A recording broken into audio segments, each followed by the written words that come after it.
Hello, it's me, Thomas, and I'm here to go over my thoughts on Niccolo Machiavelli's The Prince. It's a fairly old book, really. Quite old, few hundred.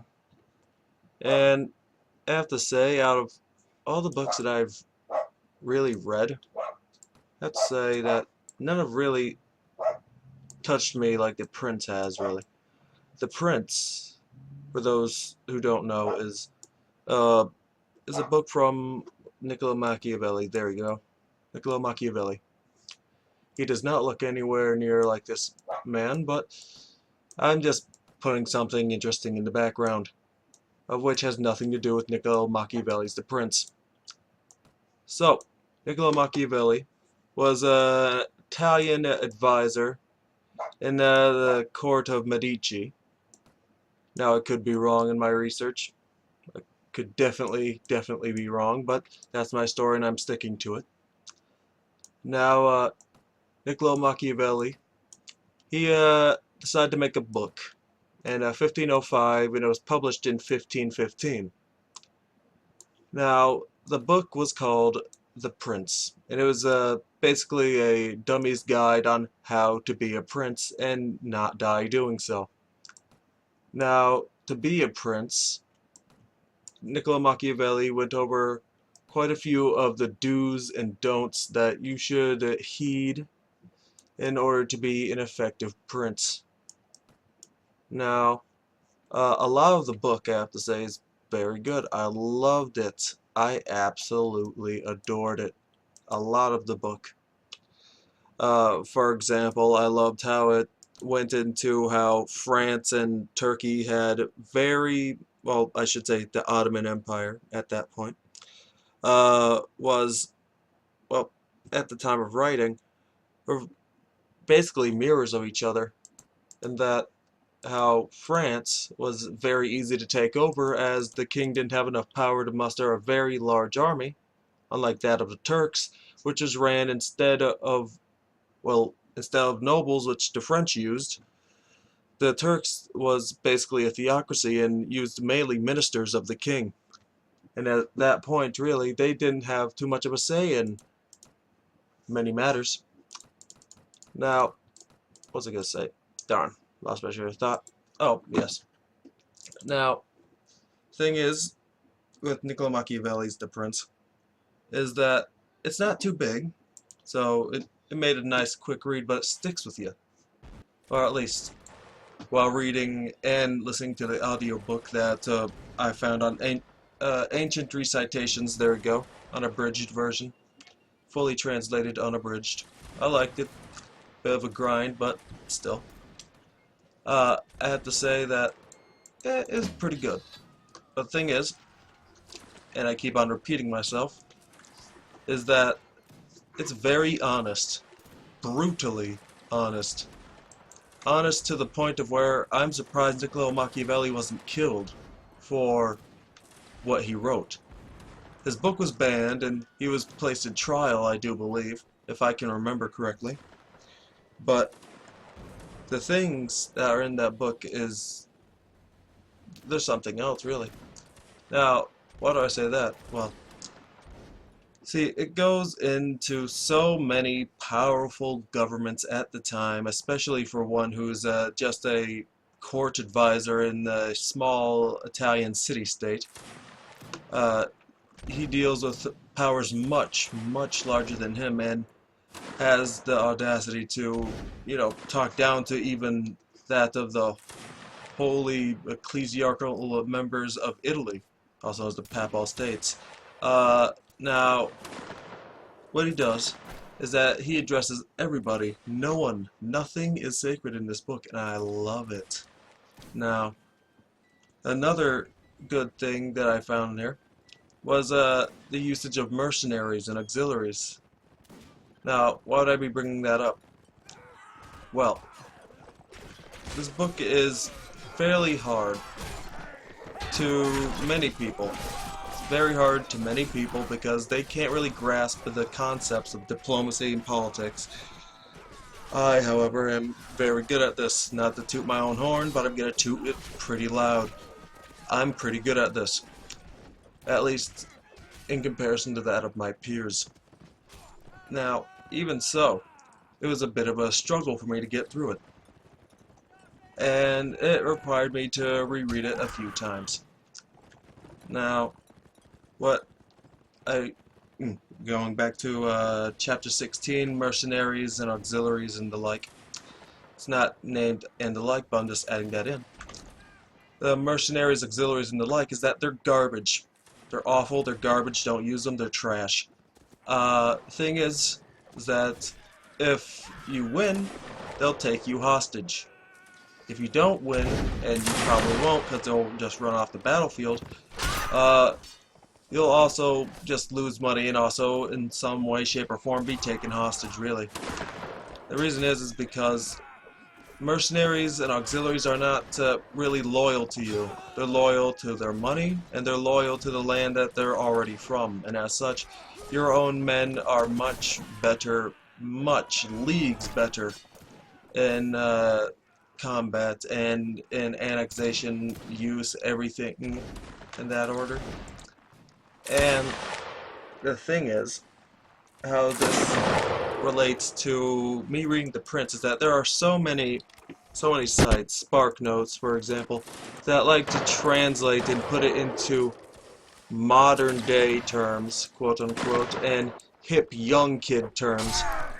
And what happens is that they lose a lot of the meat and a lot of the thick words and all the juice, I have to say, all the juice of the story. Now, what do I mean by that? Well, relating back to auxiliaries and mercenaries is that they're trash and you should only use your own resources. Now, in that case, I can relate that to me reading this book, really. Now, how's that so? Well, like I said previously, if I were to say, for example, just only use Spark Notes, well, that's hilarious. If I was to only use Spark Notes, well, I would have quite, well, not too much of an understanding of the book, really. I would just treat it as another assignment, and I wouldn't really get to know the book. Wouldn't be able to take it out for dinner and maybe a movie or so. I wouldn't really get to know the book well.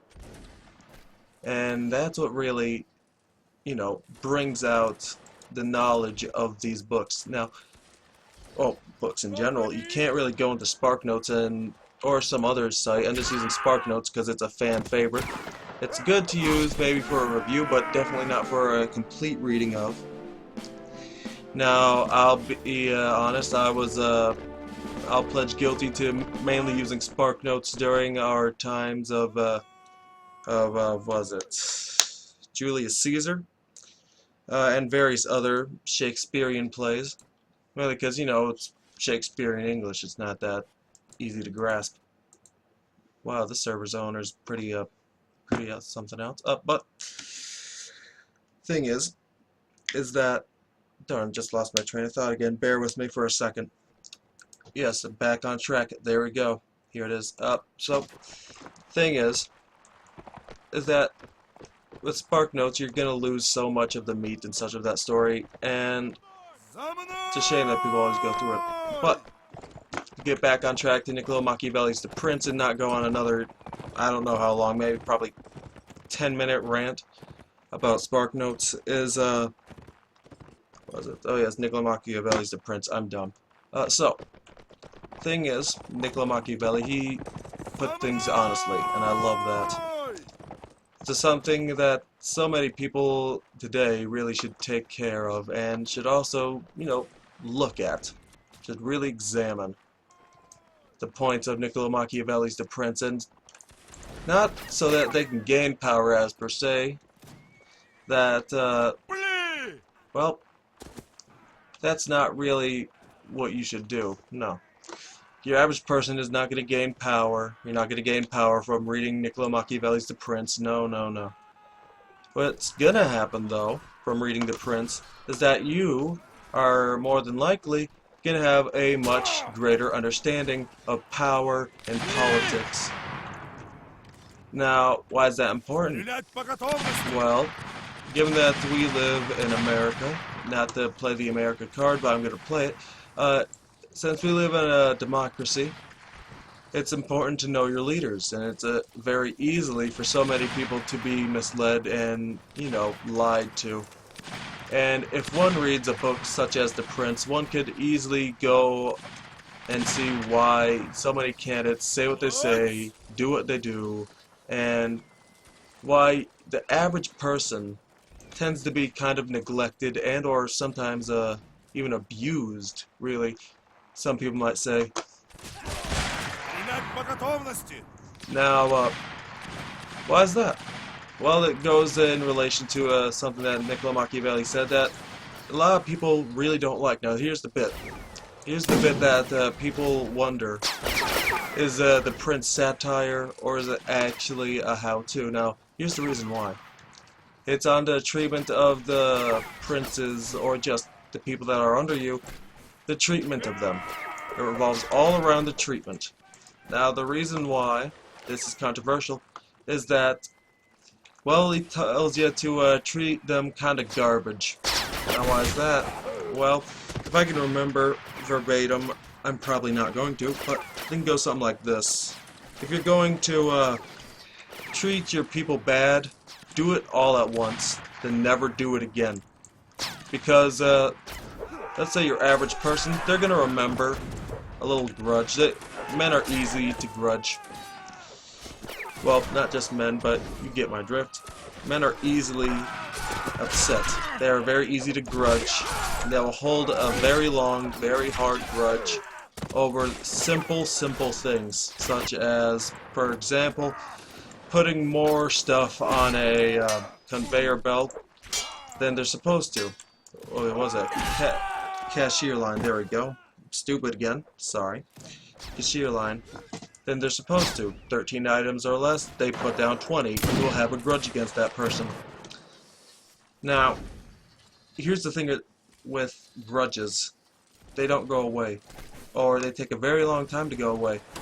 And as such, minor inconveniences to your subjects might sow tremendous amounts of discontent among your people, and as such, could easily incite rebellions and revolts and etc., of which no ruler of any sort has any real patience for, nor could they afford to do so with so many people that would gladly take their place, be it from families that perform patricide to that of diplomatic rivals, such as, well, democratic rivals, not diplomatic, sorry, but diplomatic as well.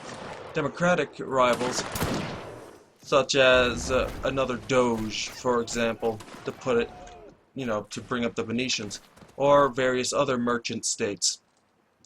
Now, the thing is that, and what, I'm going to tie this in with Sun Tzu, of which I'd highly recommend, the finest weapons of all are deceit, and men are very good at that. Men have daggers in their smiles, and it's very easy to break someone's trust. It's very easy, and we do it all the time. All the time. And it's easy why Niccolo Machiavelli's saying this. Now, what did he say? I didn't get onto that point yet. Well, I'm about to do it now. The thing is, with Niccolo Machiavelli, is that he believes all men are very slimy, very untrustworthy, and he has a very large point, especially given the fact that he lives in Italy in the early 16th century. Very, very cutthroat place, even so today by some people's standards. And as such, he thinks people are pretty slimy, especially since he works in diplomacy and such. Now, what did he say? Well, he said that, you know, as I said earlier, do all your damage at once and never do it again. Now, why is that? Well, if you constantly do little bits and pieces of damage, you will have a very, very irritable populace. Very, very irritable populace that will, again, rise up against you. since men are very easily to grudge. Now, what I'm going to say is why many people think that this is satire of some sort. You see, many of the steps that, bring, as Niccolo Machiavelli said, to make sure that you don't become tyrannical, a lot of the steps seem fairly tyrannical. That's the odd thing. A lot of the stuff in that book seems very tyrannical to somebody who's never really, done anything of the like. For example, crush your enemies to the point of where they have, to crush your enemies, shoot. Oh yeah, there it is. To crush and injure your enemies to the point of where thinking and rising up against you is to that of, to that of a religious sin. Now that's not verbatim, but that's basically what he said. The thought of going up against you is utterly horrifying, and nobody will ever wish to do so. Now, that's a bit odd because, you see, men have grudges. And as you can see, China, for example, China today is still very, very, very salty, and not in a bad thing. That's not a bad thing. Anyone would be very salty about this. People are still salty of China and Japan during World War II. Now, Japan, during the rape of Nanking, it was called the raping of Nanking for a dang good reason. They basically raped the entire city, killing men, women, children, babies, and all sorts of horrible, gruesome things. Now, Japan and China are still very, very, very salty over this issue. Now, I'd like to say that that could be an example that, breaks the prince's logic a little bit. Killing millions and millions of people for no real reason except for the fact of denying the ruler's resources. Now, men and women and children are indeed very valuable resources of which you want to make sure you keep care of. And that's mainly why things like socialistic-esque policies are in place, with good reason. Healthcare and etc. are important because, they keep the population happy, they keep the population alive, and as such, a king or queen or anyone in power has no power within themselves. They cannot pave the roads, they cannot keep their country safe, and they cannot collect taxes. No, it's the people that do that. And as such, they need to keep their populations alive and happy. Now, speaking of happy, there's multiple things, too many things really, to really look at in one sitting. Now, I shall be making possibly some more videos to go along with this, of probably better quality really, looking at the prints and going over more and more details. As I don't want to make someone sit in their chair watching this for an hour or so. I'm going to go over this in multiple chunks with different things of gameplay and, etc. until this project is done. This has been Thomas Patrick McKenney of CTA, and this has been my independent reading project number 2. Keep in mind, I shall be doing independent reading project number 3 in a very similar style as up to this.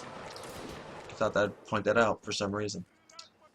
And yeah, this has been part 1 of Niccolo Machiavelli's The Prince analysis, and I will see you later.